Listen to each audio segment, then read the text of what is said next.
Hello aspirants, welcome to AKSIS academy daily current affairs. So నిన్న మనము Israel Iran యుద్ధం గురించి తెలుసుకున్నాం. అందులో ఈ క్వశ్చన్ 2-3 సార్లు ఇచ్చాడు యూపీఎస్సీలో, even in other exams. South west ఏషియాలో మెడిటేరియన్ సీకి అంటే మధ్యధరా సముద్రానికి తీరరేఖ లేని దేశం జోర్డన్. మిగతా దేశాలకు ఉంటుంది. ఇదే క్వశ్చన్ని తిప్పిచ్చాడు గతంలో. సో కాబట్టి రిమెంబర్, ఈ టైప్ ఆఫ్ జాగ్రఫీకి సంబంధించిన క్వశ్చన్స్ వస్తాయి. ఇక ఈరోజు టాపిక్ వచ్చేసి ఆధార్ అథెంటికేషన్. ఆధార్ చేసినటువంటి అద్భుతాలు. UIDAI అని అంటూ ఉంటాం మనం, అంటే unique identification development authority of India. Aadhaar ముద్దుగా పిలుచుకునే పేరు. అంటే దేశంలో ఉన్నటువంటి వ్యక్తులందరికీ కూడా ఒక గుర్తింపు కార్డు ఇవ్వాలనేటటువంటి ఉద్దేశంతో నందన్ నిల్కేని, ఈయన కో-ఫౌండర్ ఆఫ్ ఇన్ఫోసిస్, అలాగే అప్పుడు ఉన్నటువంటి ప్రభుత్వాలు వీళ్ళు కలిసి, ముఖ్యంగా మన్మోహన్ సింగ్ గారి ప్రభుత్వం, సో కలిసి ఈ యొక్క ఆధార్ అనేటటువంటి అంశాన్ని తీసుకొచ్చింది. అయితే తర్వాత వచ్చినటువంటి ప్రభుత్వాలు కూడా ఈ యొక్క అంశాన్ని ముందుకు తీసుకెళ్ళాయి.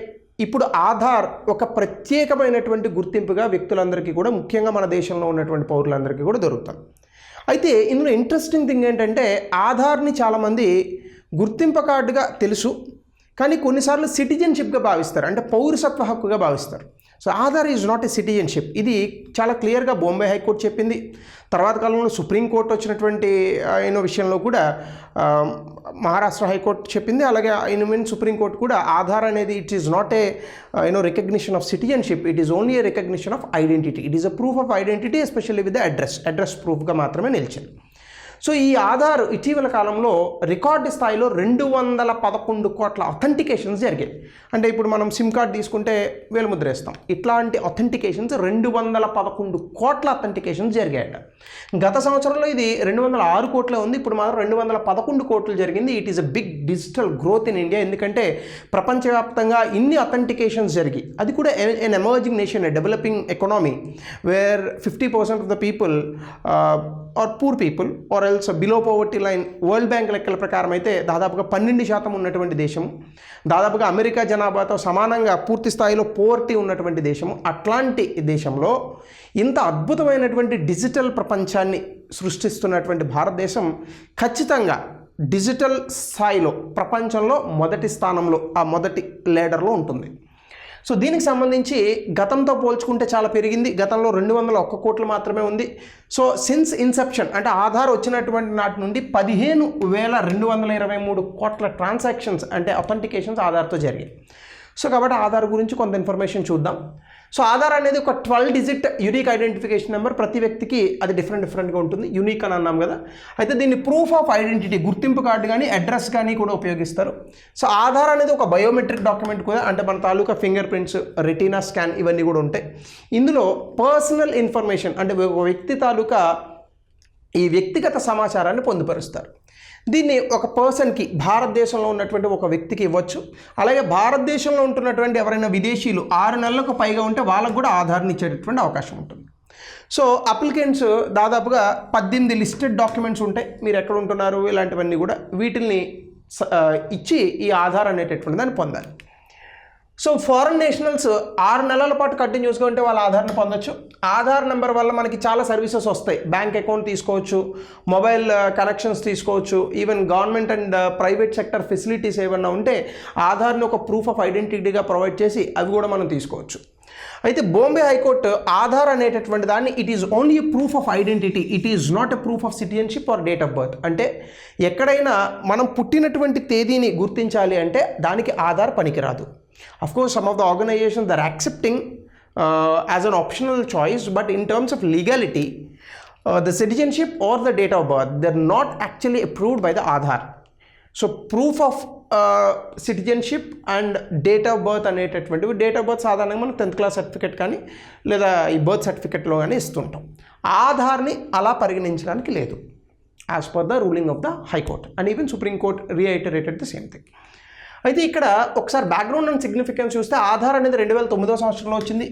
దీనికి ఒక రికార్డ్ కూడా ఉంది, world largest biometric identification system. అంటే ప్రపంచవ్యాప్తంగా చాలా ఈ ఐడెంటిఫికేషన్ ఇన్ ద సెన్స్ మనం ఫింగర్ ప్రింట్స్ వేస్తాం కదా, ఇది ప్రపంచవ్యాప్తంగా ఇంత ఎక్కువగా జనాలకు చేసినటువంటిది ఇది ఒక్కటే, ఆధార్ ఒక్కటే. సో ఈవెన్ చైనాలో కూడా ఎవడు చేయలేదు. సో కాబట్టి ఈ ఆధార్ కారణంగా అనేక సేవలు, సబ్సిడీలు ఇవన్నీ కూడా మనకు అందుతాయి. ఈవెన్ ఫినాన్షియల్ ఇంక్లూజన్, ఆర్థిక సమ్మిళత్వం అని అంటాం. ఈ ఫినాన్షియల్ ఇంక్లూజన్ అనేటటువంటి కాన్సెప్ట్ని కూడా ఆధార్తో మనం ఇప్పుడు చేస్తున్నాం. ఎందుకంటే డైరెక్ట్ క్యాష్ బెనిఫిట్ ట్రాన్స్ఫర్లో భాగంగా, బ్యాంక్ అకౌంట్స్లో భాగంగా, only because of Aadhaar it is possible, especial in India. Pradhan Mantri Jan Dhan Yojana in one day, if we have opened more than 2 to 3 crore accounts, it is possible only with Aadhaar. So the digital authentication కారణంగానే మనం ఇన్ని అద్భుతాలు చేయగలుగుతున్నాం. ఫ్యూచర్లో కూడా ఆధార్ని ఇప్పుడు AI driven, artificial ఇంటెలిజెన్స్తో అనుసంధానం చేసేటటువంటి ప్రయత్నాలు కూడా జరుగుతాయి. దీనివల్ల డిజిటల్ సర్వీసెస్ని కూడా పొందొచ్చు. అయితే ఇందులో role of UIDAI, artificial intelligence and machine learning enhancements, అంటే ఇప్పుడు ఆధార్ని కృత్రిమ మేధస్సుతో కలుపుతున్నారు. ఇలా కలపడం వల్ల UIDAI ఆధార్ని సాధారణంగా ministry of electronics and technology వాళ్ళు దీన్ని మేనేజ్ చేస్తూ ఉంటారు. ఇప్పుడు ఆర్టిఫిషియల్ ఇంటెలిజెన్స్తో మనం చేయడం వల్ల ఫేస్ రికగ్నిషన్ని ఇంట్రడ్యూస్ చేశారు. అంటే ఇప్పుడు ఒకప్పుడు ఫింగర్ ప్రింట్స్ తీసుకునే వాళ్ళు ఇప్పుడు ఫేస్ రికగ్నిషన్ 2023లో ఇంట్రడ్యూస్ చేశారు. సో దీనివల్ల యాక్యురసీ పెరుగుతుంది. ఎందుకంటే కొంతమంది వేలు ముద్రలను కూడా డూప్లికేట్ చేసేటటువంటి అవకాశాలు ఉన్నాయి. ఫేస్ని అయితే కొంచెం కష్టం. సో అథెంటికేషన్లో మన finger prints, iris scan, OTP, face recognition ఎలా ఉంటే సాధారణంగా మనమైతే ఫింగర్ ప్రింట్ వాడుతూ ఉంటాం. Especially when we're taking the sim cards ఉండాలి. కొన్నిసార్లు OTPలు వస్తూ ఉంటాయి. మీరు ఎప్పుడైనా ఆన్లైన్లో లోన్స్ అవి తీసుకున్నప్పుడు iris scan and face recognition అనేది ఇట్స్ రేర్ కండిషన్స్లో చేస్తూ ఉంటారు. బట్ ఇప్పుడు అవి కూడా వచ్చేసాయి.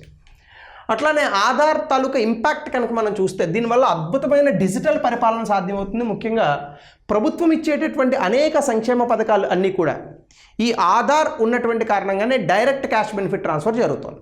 మీ అందరికీ తెలుసు, భారతదేశంలో 2013లో ఆహార భద్రత చట్టం వచ్చింది, ఫుడ్ సెక్యూరిటీ యాక్ట్. ఈ చట్టంలో భాగంగా 67% భారతదేశంలో ఉన్నటువంటి జనాభా 2011 లెక్కల ప్రకారం ఉన్నటువంటి ఈ జనాభా మొత్తానికి మన సబ్సిడీ ఆహార ధాన్యాలను అందిస్తూ ఉంటాం. అయితే ఇందులో ఒకప్పుడు ఆధార్ లేనటువంటి కాలంలో చాలా దొంగతనాలు అవి జరుగుతుంటాయి.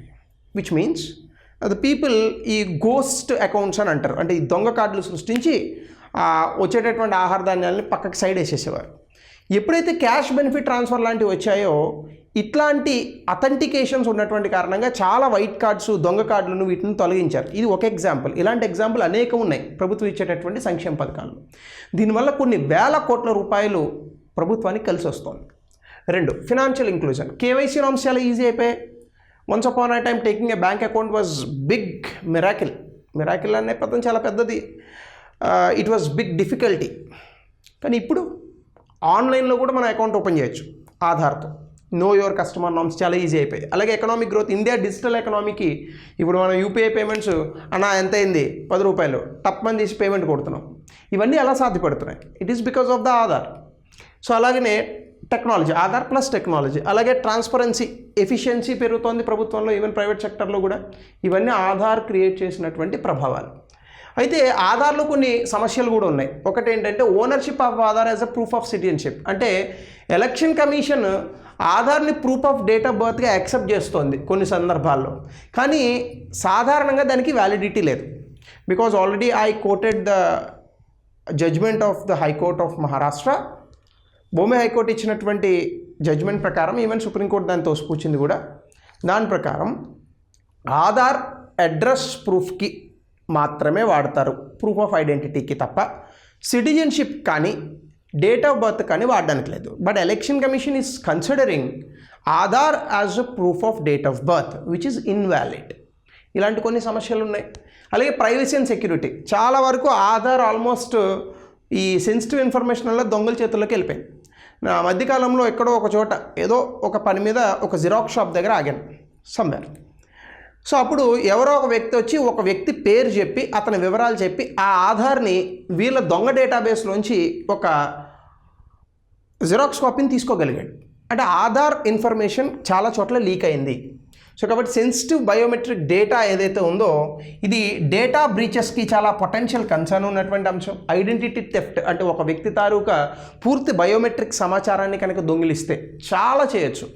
మీ వేలిముద్రను దొంగిలించాం అనుకోండి, ఆ వేలిముద్రలతో కొన్ని ఇవి తయారు చేసుకొని ఎక్కడైనా దొంగతనాలు చేసుకోవచ్చు. అప్పుడు పోలీసులు వచ్చి మిమ్మల్ని పట్టుకుంటారు.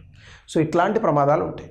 అట్లానే బయోమెట్రిక్ అథెంటికేషన్ అంటే బయోమెట్రిక్ వెరిఫికేషన్ అనేటటువంటిది ఏదైతే ఉందో ఇది కనుక ఫెయిల్ అయితే కొన్నిసార్లు ఐరిస్ స్కాన్ ఇట్లాంటివి సరిగ్గా పనిచేయవు. ఈవెన్ ముఖ్యంగా గ్రూప్ 1 లాంటి ఎగ్జామినేషన్స్లో ఏపీపీఎస్సీ చోట ఇవి చేశారు, ఫొటోస్ అవన్నీ పెట్టారు. ఐరిస్ స్కాన్ చేయలేదు కానీ ఫోటో పెట్టారు. ఆ ఫోటోలు తీసుకోవడంలో కొన్ని టెక్నికల్ గ్లిచెస్ రావడం వల్ల అభ్యర్థులు ఎగ్జామ్ రాయడంలో కొన్ని ఇబ్బందులు వచ్చాయి. సో అట్లా బయోమెట్రిక్ వెరిఫికేషన్ మీద మనం డిపెండ్ అయితే కొన్నిసార్లు సర్వీసెస్ సరిగ్గా అందకపోవచ్చు, టెక్నికల్ ఫెయిల్యూర్స్ జరగచ్చు. కొన్నిసార్లు చూడండి ఈ ఫింగర్ ప్రింట్ అది వేస్తూ ఉంటారు పెన్షన్లు తీసుకునేటప్పుడు, అది పడలేదు అనుకోండి, సో చాలా ప్రాబ్లం అవుతుంది. సో ఇవన్నీ కూడా అందులో ఉన్నటువంటి ప్రాబ్లమ్స్. అట్లానే దీనికి సంబంధించి చాలా చిన్న టాపిక్ ఈరోజు. So it's not at all a big topic, very small topic తీసుకున్నాను. ఆదివారం మళ్ళీ ఎక్కువ చెప్పుకుంటే తిట్టుకుంటారు మీరు కాబట్టి వీడేంద్ర పగలు రాత్రి లేకుండా ప్రతిరోజు చెప్తున్నాడని వెరీ స్మాల్ టాపిక్ తీసుకున్నాను. సో ఇకపోతే ఆధార్కి సంబంధించి గతంలో ఇచ్చినటువంటి ప్రశ్న, it can be used as a proof of citizenship or domicile. మీకు తెలుసు answer. Once issued Aadhaar number cannot be deactivated or omitted by the issuing authority. దీని ఆన్సర్ని కమెంట్ సెక్షన్లో తెలపండి. అట్లానే 2 parallel run schemes of the government, Aadhaar and NPR, one voluntary and the other as compulsory, have led to the debates at national levels. అంటే ఈ national population register అని ఒకటి వచ్చింది, మీ అందరికీ తెలుసు. అలాగే ఆధార్ కూడా, వీటికి సంబంధించి కొన్ని డిబేట్స్ వచ్చాయి.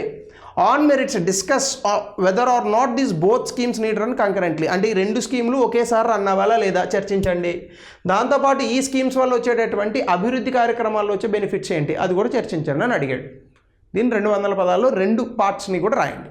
Right? So thank you, have a nice Sunday, will meet again tomorrow.